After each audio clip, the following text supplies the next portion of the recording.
What races besides your own would your parents prefer you to marry? Number one would be black, for sure. Really? Yeah, because it's in the Tax write-off. It's the suburban. I don't know if that's true. My dad's a CPA. I'll have to check with him.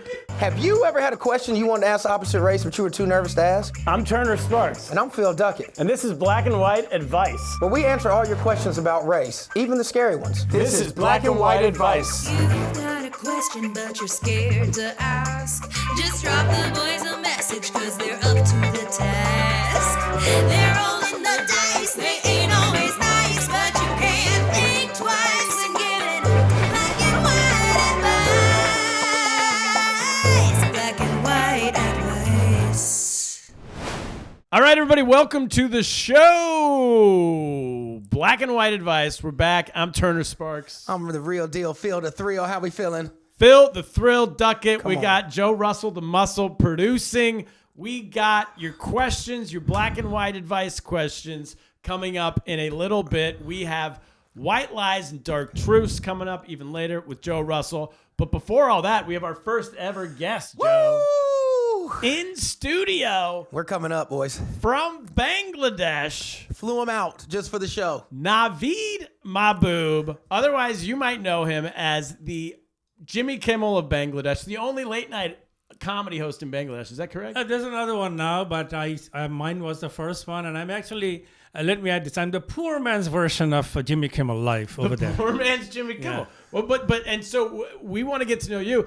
So first of all, people have been writing into our show, and they're like, all right, well, you're black and you're white, but what about other races? There's other races in the world. Why aren't you having other races on? We told everybody, shut up. Oh, We will have it soon. We will be bringing on other people soon, so you're our very first guest. Is it a coincidence that I'm brown? You know, it's like you plus you equals me or something like that? Yes! This is what we needed. We needed a third voice.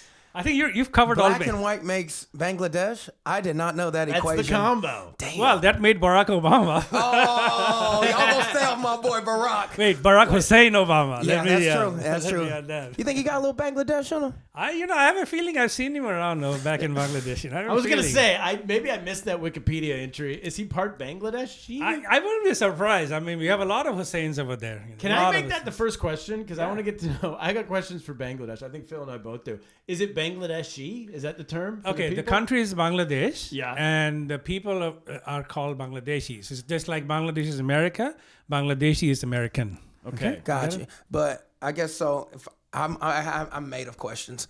Bangladeshi. So y'all don't fuck with India. Like those, like the Indians and Bangladesh, like they're not cool, right? No, I mean there's been a lot of thing on the media. I think it's really hyped up. The two countries have been very, very good friends for many years. And when the country was born in 1971, India actually came and... 1971? Yeah, it's just a 54-year-old country. I mean, older than you. So... Our parents are older than Bangladesh. Right. And did Bangladesh break off from India?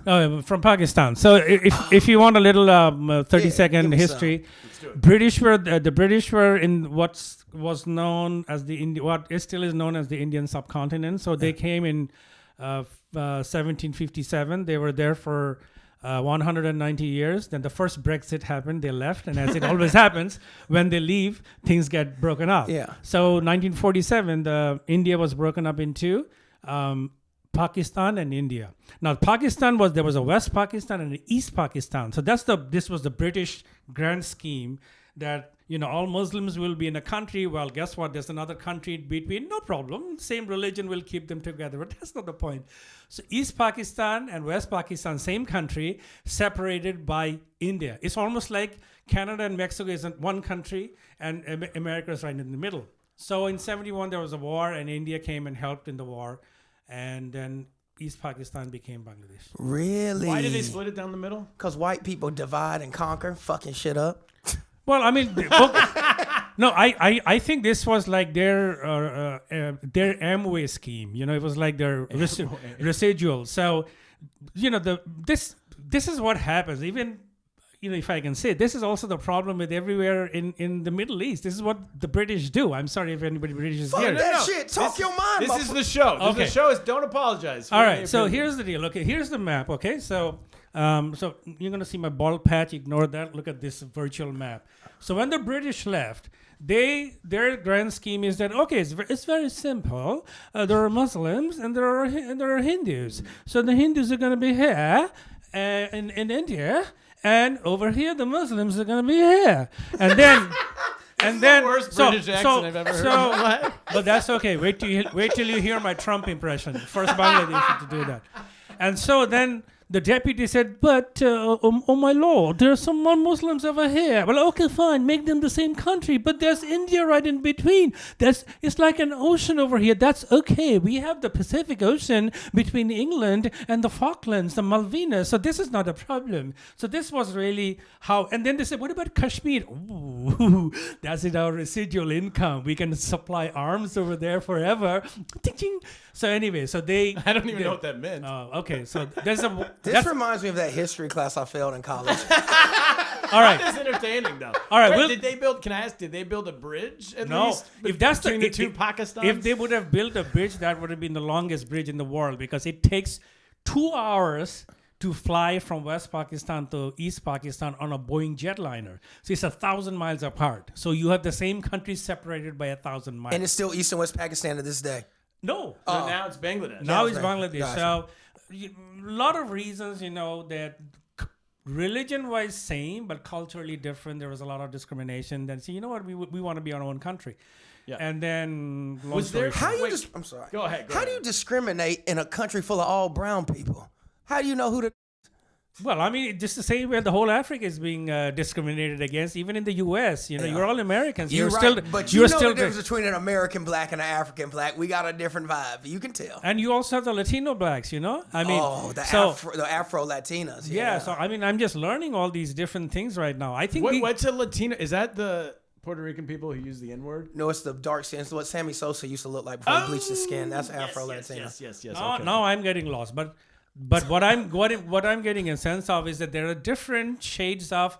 I don't want to sound, it's not a pun, but different shades of blacks, right? Yeah. And then I think that it's human beings. We create these divisions. That okay, fine, we're the same, but for this little tiny reason, I want to discriminate. So against colorism is still a thing, is what you're saying. Depending on the shade of dark, like in most societies, the lighter you are, the better you're treated. So the Well, in darker Bangladesh and India and Pakistan, this is a joke. The lighter you are, the more good-looking you're considered to be. So, Yeah. pardon my being politically incorrect. You will be an ugly ass guy over there. me, I'm gonna be okay. Turner Sparks. I mean, Donald Trump is going to be like the Brad Pitt in Bangladesh. That's how it is. Hey, what were you- So- you So didn't the white finish man, your- wins either Yeah. Wait, way. he didn't finish his sentence about me. How am I going to be? What's that? You said Turner Sparks, but then you You moved said on you'd to- be Brad Pitt. No, but I'd be Brad. Oh, I missed it. No, Brad I said Donald Trump will be Brad Pitt because he's even more beautifully colored. He's not only white, he's orangish white. Yes, so yes, he's like Brad Pitt. You'll be maybe Al Pacino in the days. hey, Okay, so that's we'll too take bad. it. Not too bad. Now that I'm ugly as shit. Well, I go up there and take all them motherfuckers up. And I'll add this thing. They actually have This is Bangladesh and India? that because we look the same. So that part we are all on the same boat with that. okay. Fairer you are, the more good looking you are. They actually have a skin whitening cream over there. Yes. It's a multi-billion-dollar business. And then people rub that skin to be fairer, and then you say, "Okay, fine, you're beautiful." Yeah. Just because you're fairer. And after the I George, gotta move to this place because I just get called pale everywhere I'm here. no, Can't get made I fun mean of, you'll can't go be to the you'll be a beach. stud, man. I'll tell you, man. You'll be a stud. United States. You'll be a stud over. Well, you went to China. You got a beautiful wife from Asia, right? That's true. Yeah, so I mean, what the hell? She's gonna kick your ass, man. I mean, you want another one?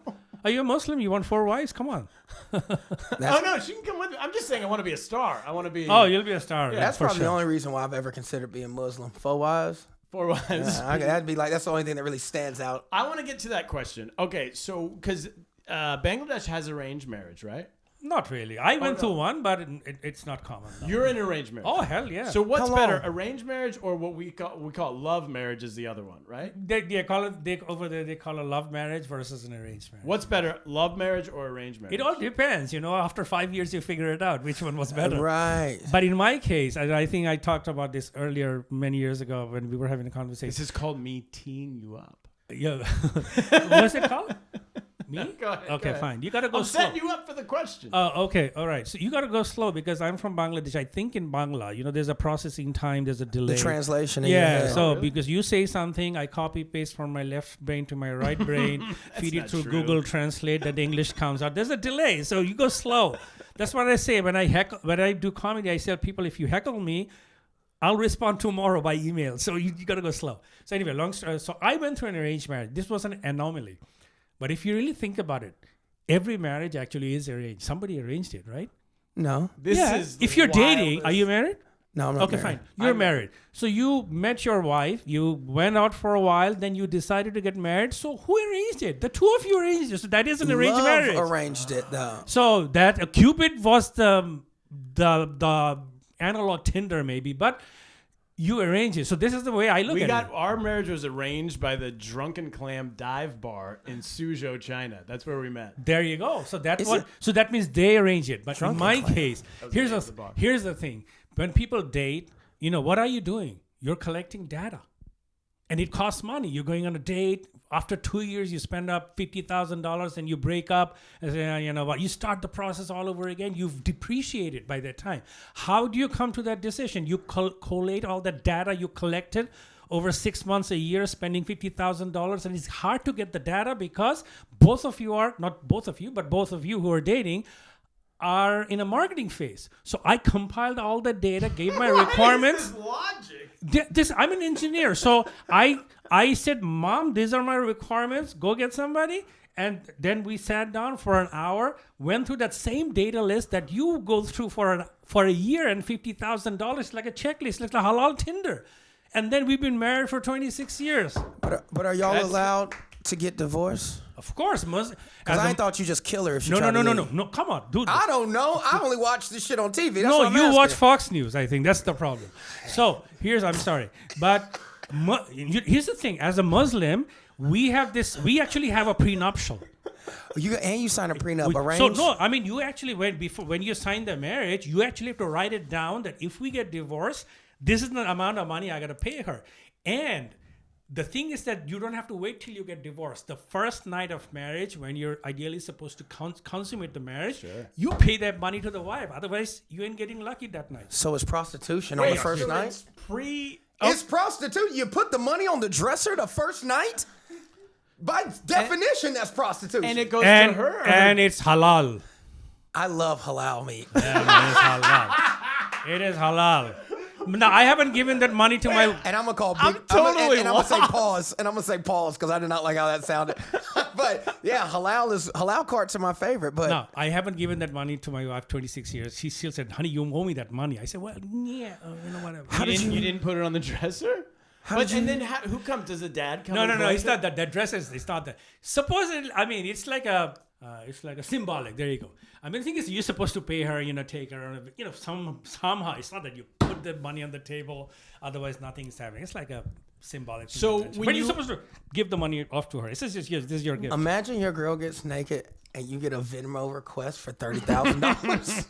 Does it You're- come you're- from the family or from her directly? Like, does her dad send you it? No, it's from the groom side. So it's ideally the groom or the groom's parents. Now, like in American culture, does the woman's family pay for the wedding, or you pay for the wedding and you got to give them money Okay, too? here's another thing. We have two receptions. So one is the main wedding reception is hosted by the bride side, and then 2 days or 3 days later, there's another one which is hosted by the groom side. So it's like evens out. Oh, Zero.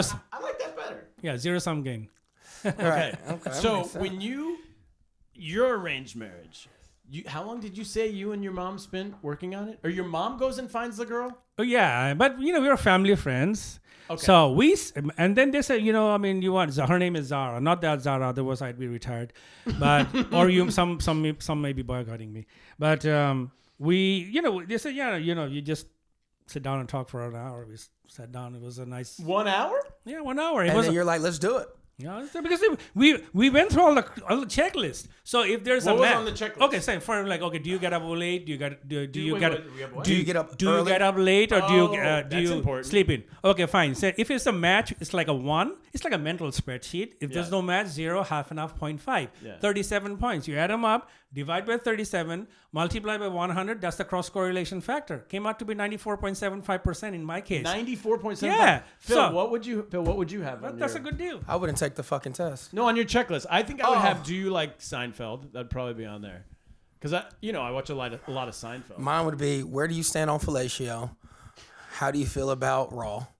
I would ask like the main shit that I would be concerned But with. it's you and your mom making the list together? No. Your mom making the That's what I thought he said. Mom, No. does she Okay, suck it like okay. she needs? Stop. Let's start again. So basically, I tell my mom, okay, I'm back in Bangladesh because I was living in the U.S., right? Oh, you went to University of Michigan, right? Right, and I was And working. you're a doctor? Big No, win. I'm an engineer. Y'all beat OSU this Go year. Blue. Yeah, you Go did Blue. good this Go year. Blue. Yeah, go blue. Go blue. So I was living here, and then I went back for the Christmas holidays. Yes. And then, I said, I want to get Oh, married. wait, but also you're an engineer from the look at him smile, from the University of Michigan, Yeah. coming home. Yeah. Shit, she saw dollar So signs. the moms in Bangladesh are lining up to get an interview with your mom. Oh, yeah. What are you, a civil engineer? I'm an electrical engineer. Damn. Okay, Mr. Hands. Man, and then that time, now I'm like, but that time I was like 30 pounds lighter, 40 pounds lighter, more hair. Yeah. And I had done a Pepsi commercial, so people knew me In Bangladesh? in Bangladesh. How did you do that? Oh, I mean, they were doing a casting, and then I went audition. This was when I was... So Pepsi's doing open castings in Bangladesh? This was when I was doing, I did my undergrad in Bangladesh. Okay. So that time I was like a junior, and they were casting. So I went there, and they liked me. And then, I was in good shape. I was. And good this is hair. a nationwide commercial. Nationwide commercial. And that time we only had one TV channel in the Oh country. my So gosh! everybody watched me. Everybody knew me. So you are Jimmy Kimmel. Fuck the poor man shit. That's all they know. And here's the funny part. You know what? You talk about coincidence. Zara, my wife, with whom I have an arranged marriage, she was on a 7-Up commercial. Wow. Are Well, those yeah. competitive brands?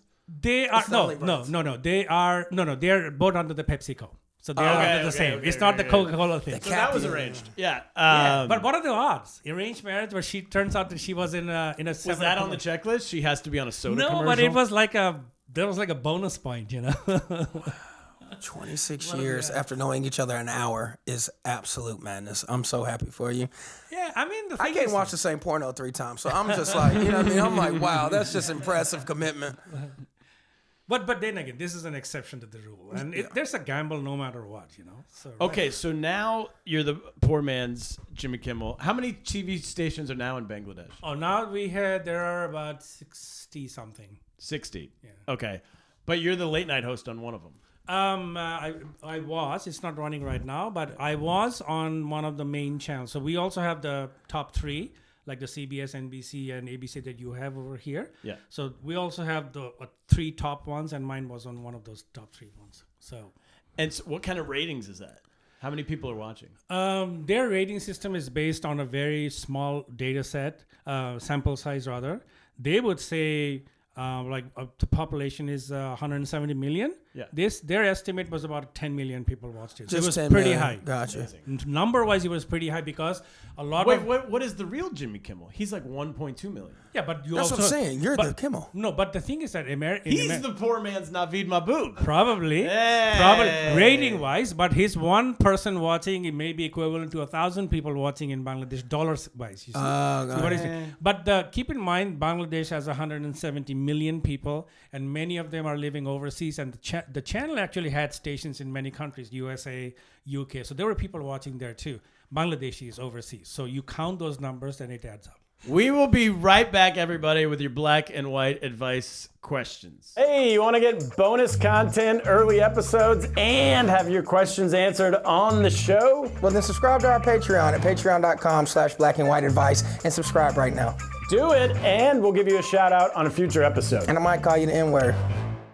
All right, we're back with your black and white advice questions. Are you ready to rock? Naveed, Phil? I am. favorite Let's part. do it. Question number 1. This comes from Chris in Allentown, Pennsylvania. Chris says, I am Jewish and my parents really want me to marry a Jewish woman, but I can't find anyone I click with in the area. This is a question for all of us. He says, what races besides your own would your parents prefer you to marry?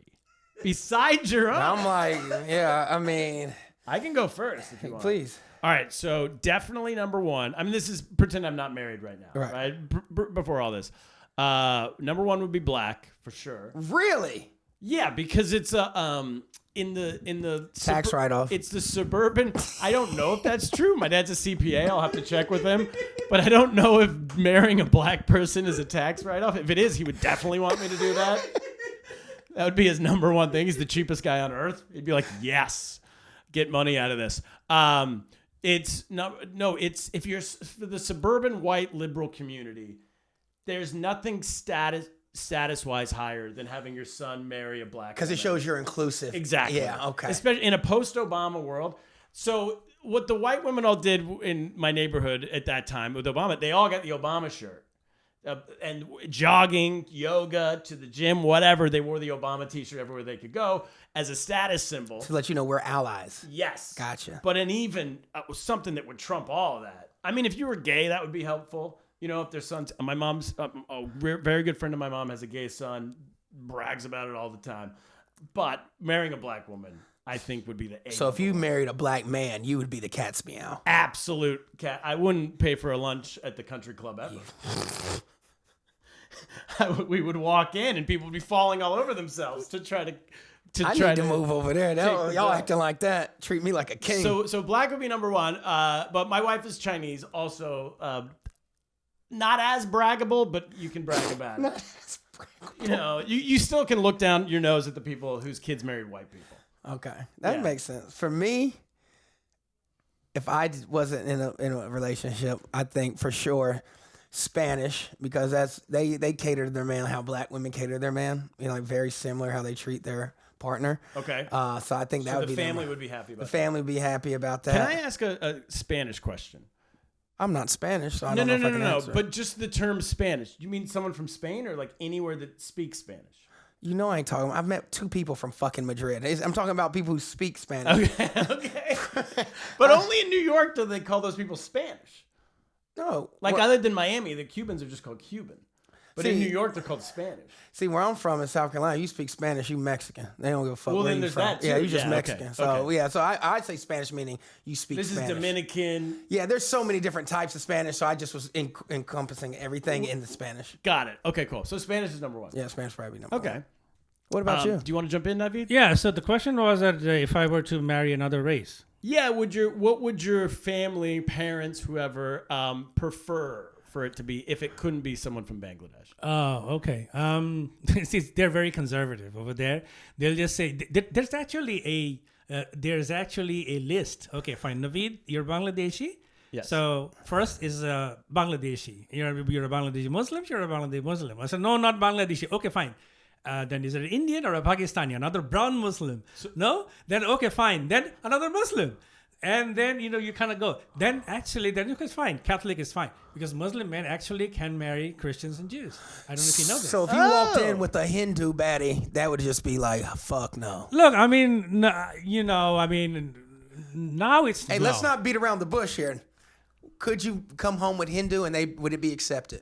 It all depends on me, I mean, the thing is that I think my brother, he's got a Swedish wife, and then my parents, yeah. Oh, he went IKEA. And, I mean, he went IKEA.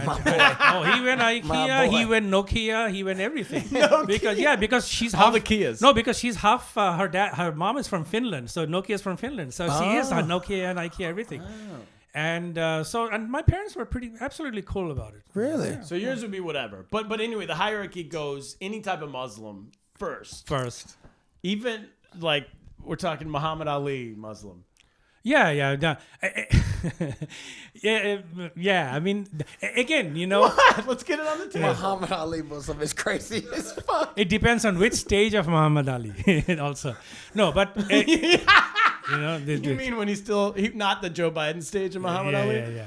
So No, again, Parkinson's in I'm Pakistan. not talking about in my case. I'm talking about in general Of course, in Bangladesh. generalities. And it's also, you see that over here, the Bangladeshis or Indians or Pakistanis, that's the kind of way they prefer to go to. Not that, you can go that way because it's such a global world right now. I mean, you just can't have these strict boundaries. Next question. All right. This is from James in Portland, Maine. Comedy question. Phil, what is the whitest comedy room you've ever performed in, and how did it go?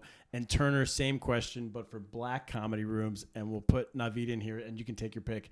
Anything that's not your own culture. Phil, you go first. The whitest room. Sounds like a regular Friday to me. I was going to say, you perform in a lot of white rooms. I perform at a lot of white comedy clubs, but the whitest of them all wasn't even a comedy club. I did the VFW in Lancaster, Pennsylvania, and when I tell you, you could feel the racism, like it was like I've never. You could wear it, like, you know what I mean. It was just such a, like, when I walked in, it was like in those TV shows where the DJ's like, like, that's what it felt like. Like, all eyes were on me.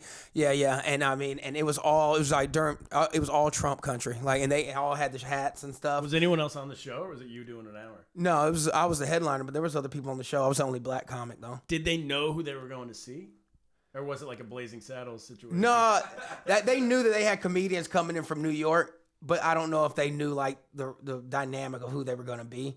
And so, yeah, the white comics went first, and then the headliner was my black ass. Oh, no. Yeah, and I was like, what's up with Donald Trump? I'm playing. I didn't do that. But nah, you could just feel, I ended up having a great set, but I was very self-conscious of it because it was even whiter than what I was used to. And I was in that part of town where it clearly was like Klan country. So I was just like, did anybody just get up and walk out?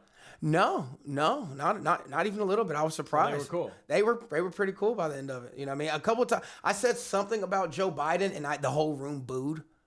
Oh, I've done those. Yeah, they're like, those boo. rooms. I was like, all right, settle down. And then they were cool, but they all let you know, like, we fucking hate him, and we're I've done a show where I said something about, I just mentioned the United States, and like, I think I said it in a good, maybe that we're okay, or this country's, we're getting back on track, but I meant it was post-pandemic. I meant it pandemic-wise, like, oh, people are getting back to work. And immediately it erupted into a, what's that joke? What's the thing people chant when they hate Joe Biden? Let's Hunter go, Biden. Brandon. It was a Let's Go, Brandon chant. Which I never understood that. It's code for F Joe Biden. Who's Brandon, his son? It has nothing to do with, it's literally, people were chanting F Joe Biden at like a NASCAR rally, and the They're announcer, so stupid they thought his name was Brandon. the announcer couldn't hear it and went, oh, they're saying let's go Brandon. That must be, who's Brandon on the racetrack today? Oh my and God. And so then they picked up on it and they went, oh, that's a way for us to do it, but we're not cussing around our kids. We can say, let's go Brandon. When you have to code who you're chanting for, it's normally a problem. Yeah, but okay, Brandon. I never knew that. Blackest room I've ever done. It wasn't even that black, but it was Kevin Sean's show. In Harlem. No, it wasn't even in Harlem. But he brought Harlem down to the comedy shop, or the Lantern. He brought Harlem down. And when I tell you I bombed like I've never bombed in my life, it was one of those where I said the punchline and I wasn't sure if the mic was still on. Is this thing on? Is so funny. Because I was used to doing well. Usually I could do pretty well. Maybe you didn't hear me. I said jabroni. And I think I might have even done that. I'm like, hello? Is this working? Are we all right? What's that is the worst feeling. And all I could hear was Kevin Sean in the back of the room laughing at me. Because we automatically do that. I can't even help. When somebody starts bombing, I get such secondhand embarrassment where I start laughing because I'm uncomfortable. And I'm like, oh, 100%. But see, if someone's bombs every time they're on stage, I'm just not even in the room. Oh yeah. But when a friend of mine who I know is pretty good bombs, I'm watching. You laugh. I'm watching the whole bomb because it's a surprise. Yeah, right? You're like, tough crowd. It's a definition of comedy. Yeah, Something happens that you don't expect to happen. So I bombed. Immediately when the first joke didn't work, I got self-conscious because then all of a sudden it's a different demographic of people. So you're like, oh, maybe these jokes are only for white people. Yeah. Maybe I have nothing that relates. I lost all confidence. And the next 9 minutes was me delivering my punchlines, but in the worst worst way ever, with no confidence. And so then I just bombed for 10 minutes. And then I left the room. One of those were when I left the room, I just walked straight out. That's the word. Just go straight to the car. Straight home. Yeah, I didn't even stay in the comedy club. Oh, when I bomb, I'm never staying. I'm going right home. One time, me and Phil were drunk at the Lantern, and I was like, "Hey, man, I've never performed in front of a black room before. Do you got any tips and tricks for me?" He's like, "First of all, no, don't say any gay shit. No gay shit. They don't fuck with that." And then he said, "Don't do anything about molestation or anything like that." I was like, "Okay, cool." A couple weeks later, it just so happened that everyone that was barked into the Lantern was black. So the Lantern became a black room. Now's my chance. Yeah.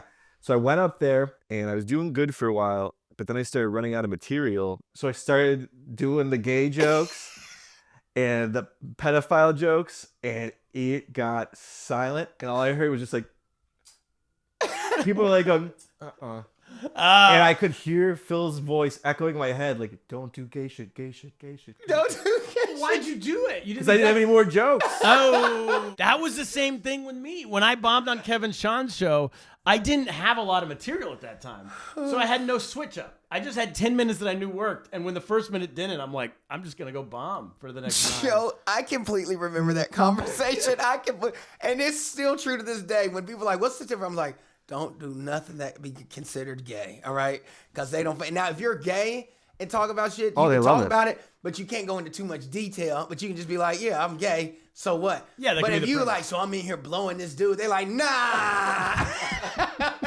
That's what Joe went into.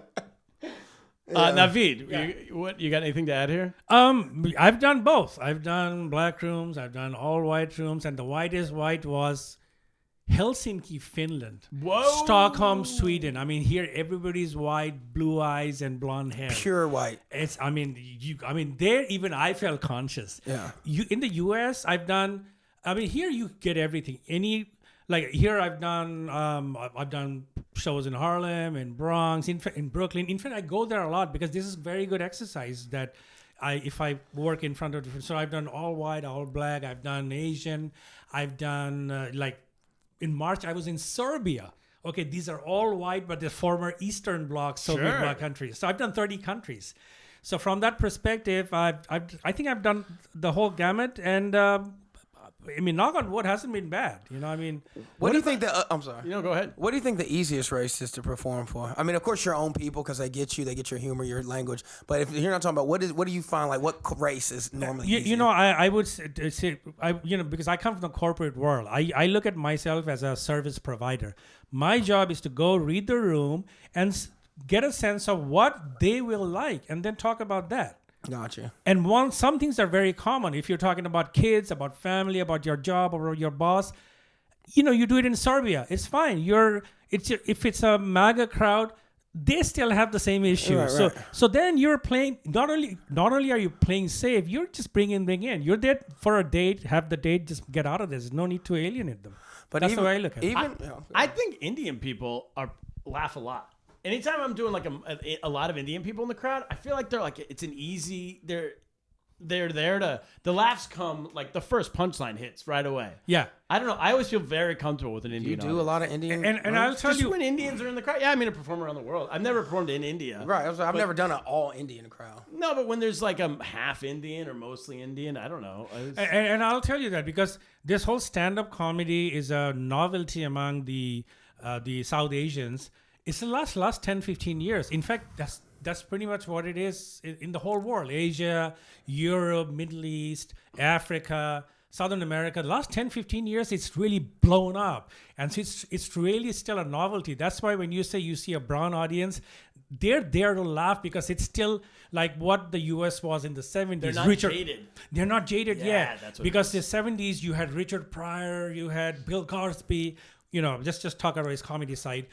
And then the greats. And yeah. So and then everybody said, "Wow, we haven't seen anything like this." So for us Asians, Europeans, Africans, it's really I'm sure if you've done shows in China, it's the same thing. Yeah. They say, "Whoa, this is awesome!" So I'm ready It's to so laugh. new. It's so new. Yeah. I'm gonna laugh. So that's why it's not that easy to make them laugh. It's that they're very eager to laugh. Yes. All right, last one, and I have to emphasize this is not a question from me. Joe, do not clip this and put it out as a clip, and it sounds like I'm the one saying it. This is from Tim, who emailed us in. I don't know where he's from, what he says. His question, why don't black people tip their bartenders? This is from Turner's Fence. It's definitely him. God damn it, I didn't ask this! You want me to go since I'm black? I think so. I think it's Why mostly a don't question. black people tip? Well, let me tell you something. It's all about how you were raised, okay? My father actually, God rest his soul, he used to over-tip because we have such a bad stigma of not tipping. He never wanted people to think that of him, so he'd always tip too much just to like say, I gotcha, know bitch. Jewish people that do that. Yeah, for good reason. I used to work at Juniors. They need to overtip. So I black people, man, and not all of them. I feel like, again, how you're raised. I grew up with a successful family, very predominantly, successful. We were good people, you know what I mean? So I think we always knew to tip because that was just the status quo. But then like when I go out like with cousins, or even I've been out with my homies, like it's a blood table full of young black dudes, and then the bill comes and they leave $2 on a $200 bill, a $200 tab. And I have literally gone back to the table and put some more money on the table. Yeah, because I'm like, you ain't gonna have me looking like that. This thing is about how you raised. I think a lot of black folks, and I don't want to say black folks, maybe people in general, but I know a lot of black people that I talk to, they're like, why the fuck am I tipping? They get paid by the hour, motherfucker. That's the tip. Like, you get paid for this. It's not like you're doing it for free. I'm like, I think what it is, if you worked in the service industry like I've bartended, I've waited thousands of tables from the time I was 18, you know how hard you work, and you know that you're only getting paid like $2.50 an hour. So people think that minimum wage, but server minimum wage is not the same as regular minimum wage.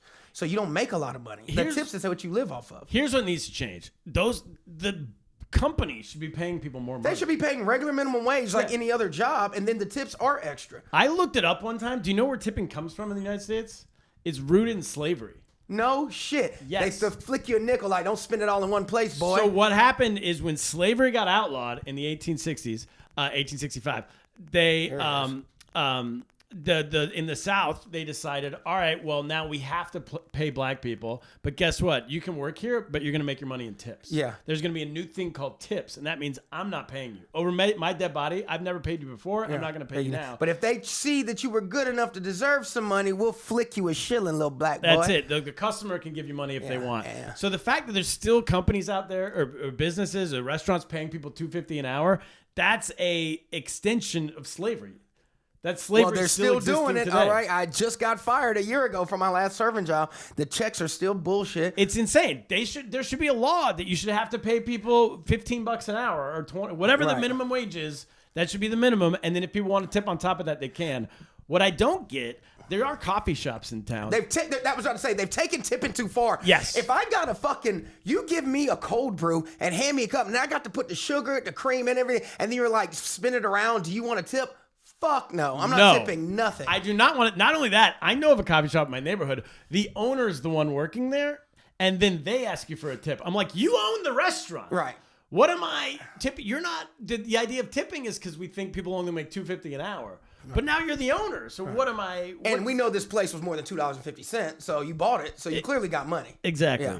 What about What do you think as an outsider in the U.S.? What's your opinions on tipping? Well, I mean, I agree with what you just said, that they work very hard. They don't get paid.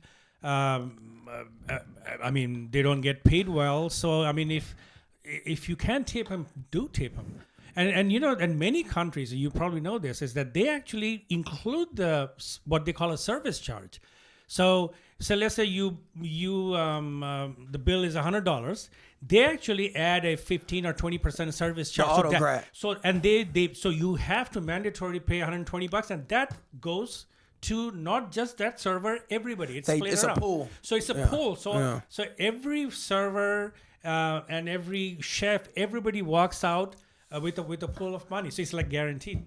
Gotcha. I want to say this. I do tip. I know I just went off on tipping. I still tip. What percentage do you guys do? Because now it started out 15, 18, 20, and now it's, at least in New York, 20, 25, 30 or something? My minimum is 10%, and it's based off service. So whether you suck or not, I'm going to give you 10%. Now, if you're good and I can tell, because I used to do this. I was a server. So I know when you're in the weeds. I know when you really fucking stuck. But I also know when you a lazy piece of shit and you ain't asked me, do I need a refill of water, and there ain't nobody in here. Yeah. So 10% is the minimum. I'll go up to 20 if it's stellar service. But if you just leave me by myself and I'm having to ask for chips and guac twice, yeah, you're going to get that 10. I never go over 20. I think somewhere in the Never middle of the go over. pandemic, they went from 15, 18, 20 to 20, 25, 30 in the buttons, the prompts, the spinning around. It's going to ask you a few questions. Just say it's going to ask for a tip. We all know what the few questions Right. are. It's not going to be like, how do you feel today? I tipped a chick 50% because she had some massive cans one time. No, that's, yeah. That, I was like, you know what? Agreed. I'm going to tip you half the bill. That's fine. That is fine with me. At McDonald's. The cans are cans. Yeah, in my case also, like, I mean, if minimum 10, I mean, even if the person was really bad, Yeah. I'll say, okay, fine. I don't want him to cuss me. you know. Yeah, or maybe he's having a bad day. Yeah, could be a bad day. Giving the person the benefit of the doubt. So at least 10. Good is 20. Even I've gone 25. Yeah. Just say, you know what? I mean, this 5 is not going to kill me. Right. And it's going to, I mean, this person really went above and beyond. But I think what people need to also realize about this tipping thing is, yeah, it's a great gesture, but I've been in positions where I've saved up for 2 weeks to go eat at this place. I know it's expensive. Now everybody's like, well, if you can't afford it, you shouldn't go. I can afford the food. But then if I got to give 20% of a $250, $300 bill, sometimes I don't have it. Like I've literally used all my money to pay for them. You know what I mean? So I understand that too. Peeps, not every time. You know what I mean? I think if it's something that you regularly do, you're just a cheapskate. But sometimes there are just extraneous circumstances, something like that. You know, Extenuating yeah, circumstances. extenuating circumstances. So I don't always judge people on that because some of those Michelin star restaurants, I'm like, dog, I done paid $500 for the meal. Yeah. Like 20% of $500 is I outlandish. just don't see why they don't work it into the bill, and then that's just the price that's on the menu. Which, yeah, it's like, okay, this is what That it way I costs. know, like, oh, this piece of steak, it's not $50, it's $82. Right. That's what it would be. And you can make your decision accordingly. Yeah, and then you can decide. Anyway, all right. We're out of time for questions, but we have one last thing to do. First of all, Naveed, do we have anything to plug? I know you've been here a few months and you're going back soon, but anything to plug before we go? Yeah, I want to be a household name in America. Yes, Naveed Mahbub. If you need a comic, let me know. Can we check you out online or social media? Yeah, What's the best place it's to find Naveed Mahbub, Naveed Mahbub. All my Mahbub. Mahbub is like Mahbub. Hey. Naveed like Feliz Navidad. Yes. Mahbub like Mahbub. Them titties. Mahbub. Yes. They used to call me Squeeze at one point. I like that. Squeeze is a good stage name. Squeeze. We were talking about stage names last episode, maybe the one before. I think just Squeeze. Yeah, I can say Squeeze Mahbub or Squeeze my boob. Mahbub. It's fine. Squeeze my Mahbub. boob. Or Is a wanna good see stage Mahbub. name. Naveed, squeeze my boob. All right, last thing we do before we go, Joe Russell, Joe the Muscle Russell, White Lies and Dark Truths. What did we get right? What did we get wrong today? So I just looked at a few rates of things. You guys are talking about arranged marriage versus love marriage. And the divorce rate for a love marriage is 40 to 50% in the U.S., while an arranged marriage is 4%. I told you they kill him. 96% success. Again, I'd like to check the hostage rate on that.